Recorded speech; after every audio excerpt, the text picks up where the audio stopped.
Alright, what's up? First video using camera here. I got sick of using Call of Duty clips. I was wasting too much time watching them. And what do I gain from that? What do I gain from looking at the past and sort of wanting to relive it? Absolutely nothing. That just stunts my growth. So why would I do that? So I was posting one of my clips on TikTok the other day. I don't really go on there much at all. I don't go on there at all. I just went on there to post. And I saw David Goggins TikTok. Not one made by him. I don't know if he posts TikToks, but one of those edits. And, he was calling me a little bitch or whatever. And then he said, find your new 100%. And that stuck with me. That really stuck with me. Because there's times in all of our lives, so many times each and every single day where we feel as if we're at our ceiling, we're trying as hard as we possibly can, and we're just not doing what we want to do, it's not enough. Oftentimes, very frequently, I catch myself feeling like I'm doing everything I can, I'm doing my absolute best, but it's just not enough. I'm not putting in my all. I might be telling myself I am, but there's so much left in the tank that we just don't use because we have these limiting beliefs about ourselves. We're being held back by fear, telling ourselves we can't do this or we can't do that because somebody's gonna think this or that. And that's sort of just a projection of what we might think.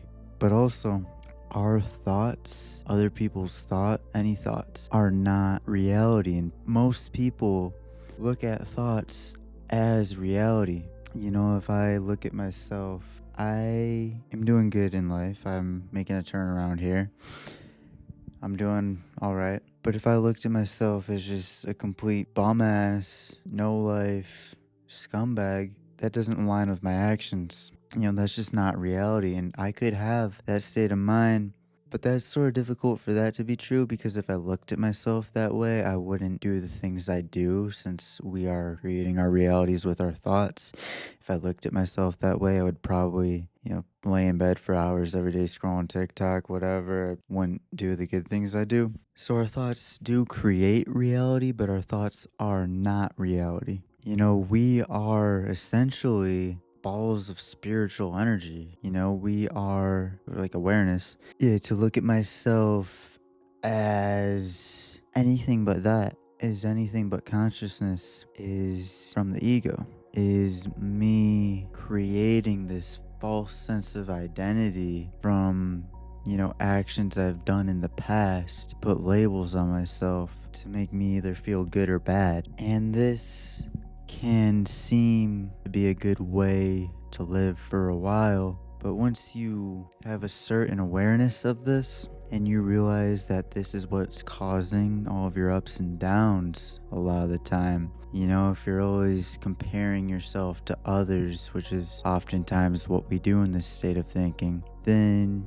there's going to be a lot of emotional highs, emotional lows, a lot of changes in your feeling of worthiness for yourself. I'll catch myself at the gym, see a real big dude, think, wow, that guy must be miserable. Like, he's insecure, so he spends all his time in the gym to look big so he can feel better about himself. Sucks to suck, not as attractive as me. Or I could see this little small dude, which I'm not that huge myself, but I could see somebody smaller than me and think like, wow, this dude, like, was it your first day here, buddy? Come on.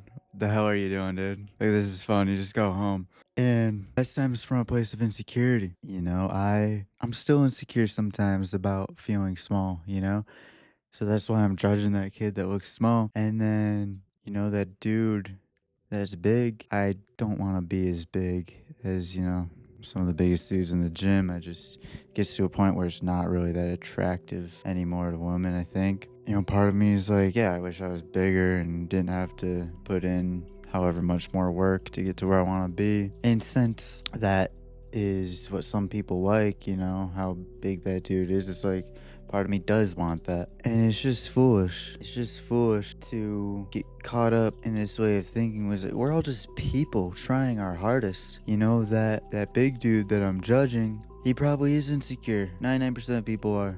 99.99. And what am I doing judging him? That's just so rude. You know, trying to do the best I can to walk with God, to serve God. It hurts my heart to where I can go sometimes real quick without even thinking about it. It's like, if he heard my thoughts, he might be like, damn, like, that's rude, I can't do anything to him. We all sort of have that child inside of us that's a little scared, that wants validation. And we're all just people, we all just want love. So who am I to look at somebody from a place of judgment? You know, everybody is trying their absolute hardest, and that's something I'm still trying to come to terms with. But the judgment goes deep. I spent 5-6 years of my life sitting on my phone all day on TikTok, doing nothing, hitting dab after dab after dab after dab, doing nothing, unemployed. So if I was at a place like that once in my life, I should certainly have the understanding that, yeah, it's hard to change, it's hard to grow. And that all stems from me picking myself apart. You know, what you think about others is what you think about yourself. And just like, why? Just make the effort, because I know I shouldn't be judging. Logically, I could see I have no reason to judge the worst of the worst. People lived in their environments, they went through what they went through and became who they became. They didn't choose that. They didn't say, hey, I want to grow up and ruin some lives. That's what I want, you know. I just want to be able to ruin as many lives as I can, devastate as many families as I can. This will be a great time. No, nobody thinks like that. Everybody is born, I believe, pure and innocent, just wanting a chance, just wanting to feel loved, to feel validated, to feel cared for. And, you know, God calls us to do that, to make sure people around us feel loved, validated, and cared for. We must do everything in our power to be present with the person next to us, to be present with the people we are with, and to show them love, to make sure that they feel cared for, heard, understood, and loved.